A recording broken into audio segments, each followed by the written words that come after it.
Hi, so this video is gonna be a continuation of my introduction video. I'm just going to add some things that I forgot to add in the first one.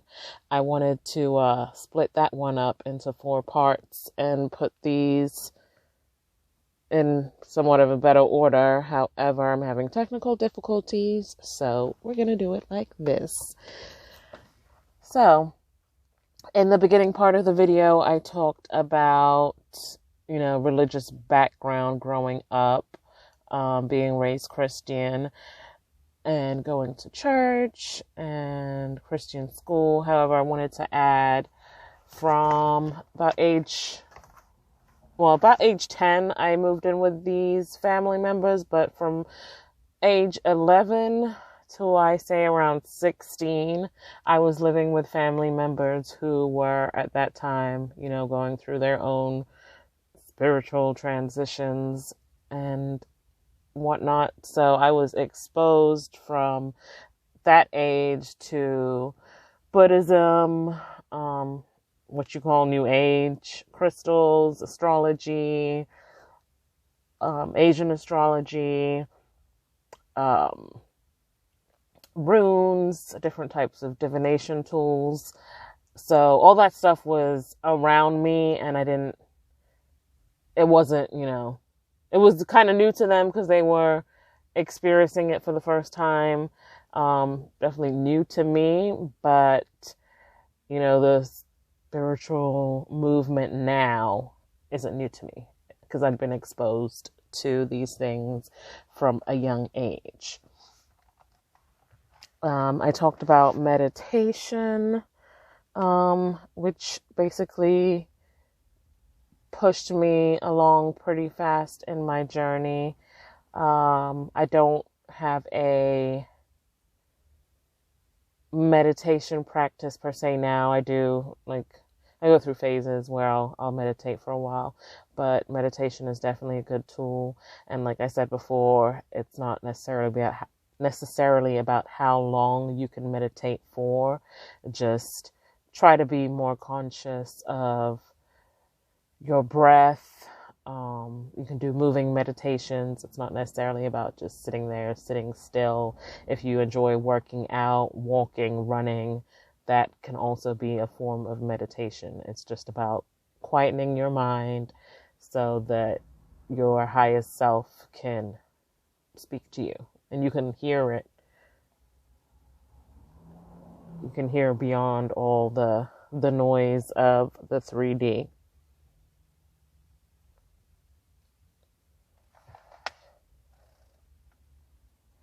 And what else did I want to add? Oh, the part where I was talking about the inner demons. I was at that time also going through my Saturn return, so Saturn was definitely dragging the ish out of me. But it's also just, things that I thought that I had resolved, or I'd actually just really suppressed coming to the surface, and everything needs to eventually, whatever comes in needs to find its way out. So it's whether it's, something you've consumed or just something that has been done to you, these things need to come out. And if you don't let them and you try to fight it, then they do become your inner demons, and you have to do that work to release that trauma. Okay, so that's what that is. And also, when you actually do start doing the work necessary to release trauma and you're doing your shadow work, the ego is going to fight you tooth and nail. It's not going to just bow out gracefully, because these cycles or loops that some of us end up in, it's habitual. So it's become a habit. These thought patterns, good or bad, it's negative or positive, I should say. It's a loop. It's habitual. So breaking that cycle is not going to be easy. And when you start experiencing some of these conceptual theories, it does throw you off also, and you're like, what in the world? Like you've believed in this and you know all this stuff to be true, and then it starts happening for real, and you're like, okay, whoa. I also spoke about the psychic attacks I was under when after the move, and those were most definitely very real. I spoke a teeny bit about black magic, and I want to add that it's not that this lady was practicing black magic that was necessarily a quote unquote bad thing.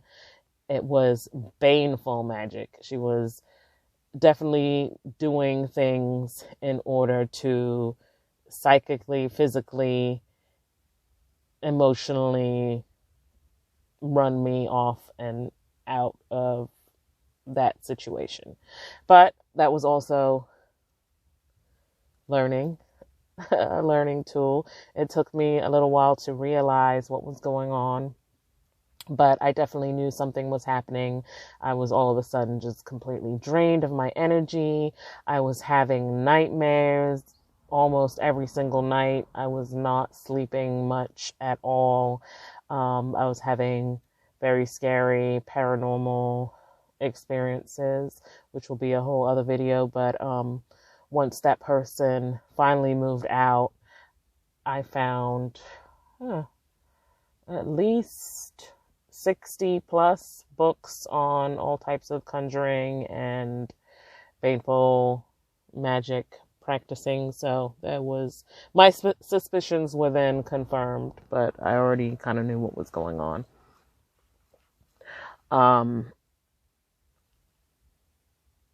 I was also, throughout that process, I was a little bit, but not enough. I wasn't grounding myself enough. So if you are beginning your spiritual journey or spiritual practice, make sure you ground yourself. I have very little earth in my chart, like very little. So as is, I'm not that grounded. So I have to make the extra effort to be grounded. But I love being out in nature, which is a great grounding method. I love trees. I'll hug a tree. I'm a tree hugger. No shame in my game. Walk around barefoot if you can. That's all those are good grounding methods. Or get yourself a grounding mat if you live in the city and you're not out in parks or don't have a backyard to do all this stuff in.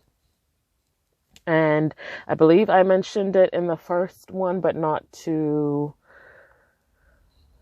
any extent.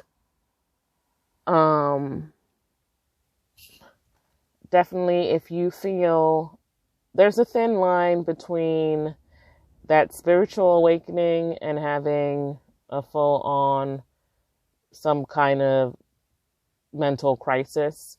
So there is definitely nothing wrong with seeking help if need be. I've done it myself. Take care of your mental health. I do believe that soon and sometime in the future we're going towards, and I know they already exist, but I know there's gonna be more of a linking with psychology and spirituality. There are already doctors out there who have also had their own experiences, so they're not going to automatically tell you, you're schizophrenic or anything like that. And they kind of understand that we are spiritual beings also. So, that is going on. In my case, I spoke to 2 different doctors. One didn't go so well as the other one, but the second one did tell me she thought I had generalized anxiety and some PTSD. And she gave me some great tools to work with, and I also continually work on my own mental health. I think I did mention also, I'm very into psychology. I'm not a doctor. I just intuitively connect to a lot of the theories and concepts. And I read a lot on it. So that's that on that. I also touched base. Oh no, we talked about that already. So yeah, those are just the things I wanted to add. I wanted to keep it short and sweet. I didn't want to do another long video that was going to give me issues to edit since I'm having technical difficulties. I hope that the remainder of your 2019 is beautiful. We're definitely in eclipse energy right now till, and then there's another one, January 10th. So just, relax, release, let it be what it's going to be. And Happy New Year, guys.